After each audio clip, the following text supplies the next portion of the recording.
spinning Edgars, angry randoms, or the thumbs down pin. These are just a few examples of toxic behavior you might have experienced yourself. But why? Why is the Brawl Stars community so toxic? Was it the updates, the players, or something deeper? In this video, we'll break down the causes of the growing negativity and toxicity in the community, as well as how we can stop this. And later in the video, I will interview a subscriber to help me with this breakdown. So let's dive in. To find out where toxicity comes from, we have to go back to December 2018, when Brawl Stars was first released globally. You see, back then, the community was very wholesome.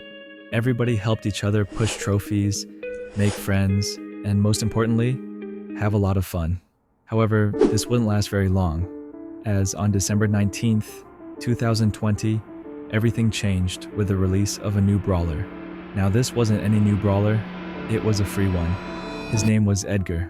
Because everybody unlocked him at the same time, every lobby was completely filled with Edgars.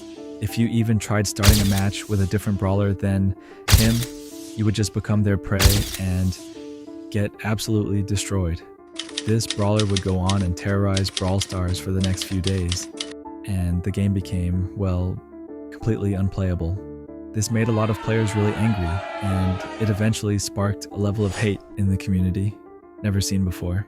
Whilst everyone was processing the Edgar incident, the best players in the world were preparing for the second ever Brawl Stars World Finals. You see, at the time, Brawl Stars wasn't a very competitive game yet.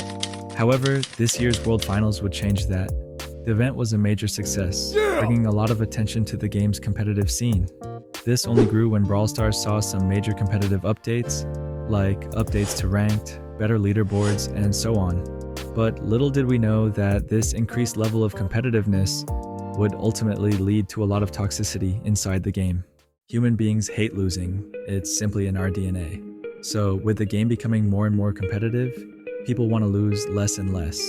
And on top of that, the majority of Brawl Stars players are still young kids, and they can have trouble accepting a loss. That's why people take out their emotions on others. This is what we call toxicity. Okay, so far we've learned a lot, but since I don't want to base this video solely on my opinion, I asked one of my subscribers what he thinks about this situation. This is what he answered. You know, I liked the game a lot better when this toxic behavior wasn't that big of a problem. I mean, it's such a shame because it's preventing us from getting really cool features like voice chat in the game. It's such a bummer. Okay, thank you for your time. No problem. But maybe Brawl Stars themselves want toxicity in their game. Because why would 90% of all pins and sprays be toxic themed? The Brawl Stars developers play it really smart since they know that toxicity keeps the players engaged, thus making the company more money. So that still begs the question, what can we do about it? Well, to start small, don't always blame your teammates for everything. Just focus on your own gameplay. Because if you focus too much on how others are playing, then there's a high chance you start making mistakes yourself. So if your teammate ever makes a small mistake, don't start spamming toxic pins. We're only humans, we have to make mistakes in order to become a better version of ourselves. On top of that, another easy thing to do is changing your pins and sprays from toxic ones to positive ones. Just simply ignoring toxicity and supporting authentic, positive creators will get us very far. And heck, if all goes well, Brawl Stars might even add voice chat in the future. You stupid nigga! That's so awesome!